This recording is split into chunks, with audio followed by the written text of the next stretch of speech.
Hello, welcome to another episode of Dick Small Engines, and this episode we're going to have butchered at the Wolf Automotive 3.5 gallon 16 litre parts wash I've just took delivery of. Yes, very exciting, I know, so I'm going to unbox her and we'll have a butcher's.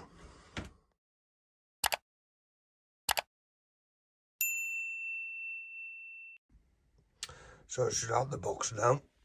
As you can see, we've got the Wolf Automotive 3.5 gallon benchtop parts wash there. It's just giving us a bit of information about the capacity. As I mentioned, 3.5 gallons, 230 volts. There's not much to these, bit of safety advice there. There's the unit itself, there's a pump, 230 volts. There's a pump output on the flexi hose there. We also have this tray that I've removed in order to show you the pump. I'll just slot her back in. Like so. There we go, it's hard to do with one hand. We've also got this hinged lid here.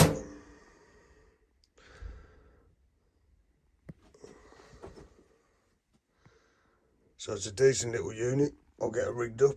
I'll get a bit of degradation in there, and we'll have a butcher.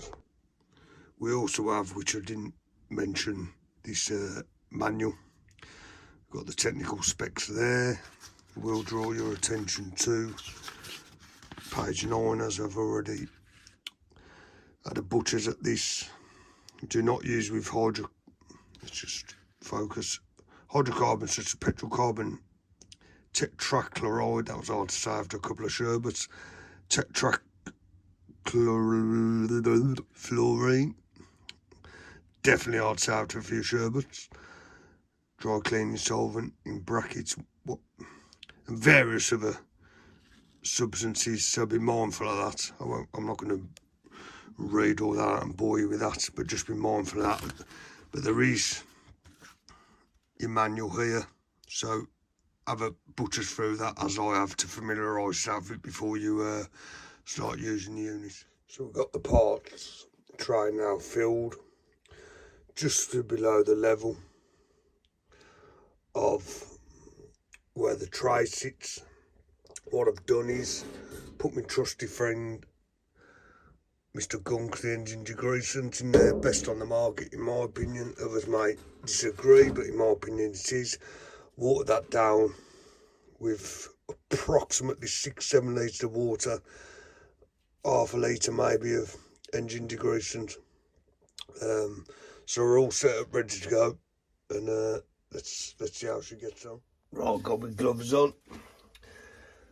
Let's flip the switch and see how we get on. Well, there we go. We have the solution running through.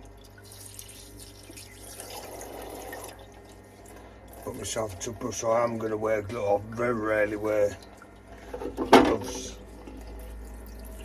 but in this instance, it's quite a bit of pressure there.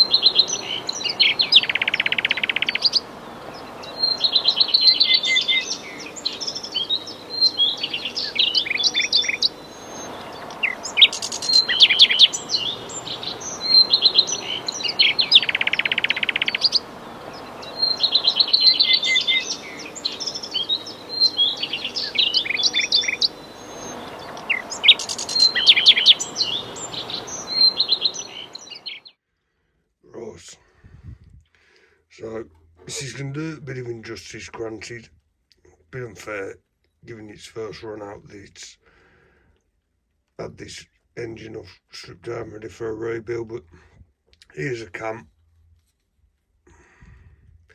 Probably been on this about 20 minutes, roughly. Putting a bit of elbow grease in, You can see there, certainly worked off a fair bit of sediment. There's still a fair bit to go. Now this will do it an injustice. Let's empty that pan. Like so. You can see there, before I show you the pan, let's have a butcher's at that. All the gunk and sediment in there. Still fairly, I mean, it's far better than what it was. I don't know if I showed it before, but it was full of oil residue.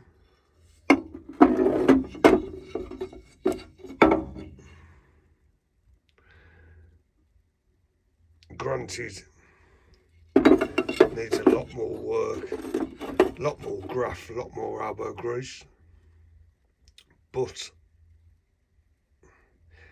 it's doing the job, or it's done a semi-job. Now I know what you're thinking, Dixwell engines, how are you going to fit this 16 litre gallon parts washer in your workshop? I'm not. It's going to have to go elsewhere for now. Good bit of kit, granted, in my opinion. In hindsight, I'd use the gunk degreasant and the pressure washer in reality. This does do a job. These are heavily carbonated. Sorry, not heavily carbonated. Well, some parts are, like the head. But oil residue from the pan, cam, better than it was. For 60 quid or 59 quid, whatever it was, yes, it's worth it. But for engines, certainly stripped down engines ready for a rebuild in this state, needs a hell of a lot of graft, in my opinion. That's my analogy of the... Right, so we've gone to town on them now. Here's the cam. Bit of flash rusting, granted, but nothing we can't sort out. So I'm pleased with that as it goes. The pan, I'm incredibly pleased with that. I'd go as far as to say it looks brand new for its age, so I'm pleased with that. The head, granted, you can see all the sediment and build up between the fins, and obviously you're always going to have that carbon build up there. But as it goes, I can hear my dog barking. For £59, whatever pence that unit was,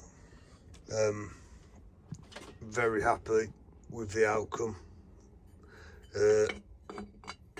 Granted, yes, again,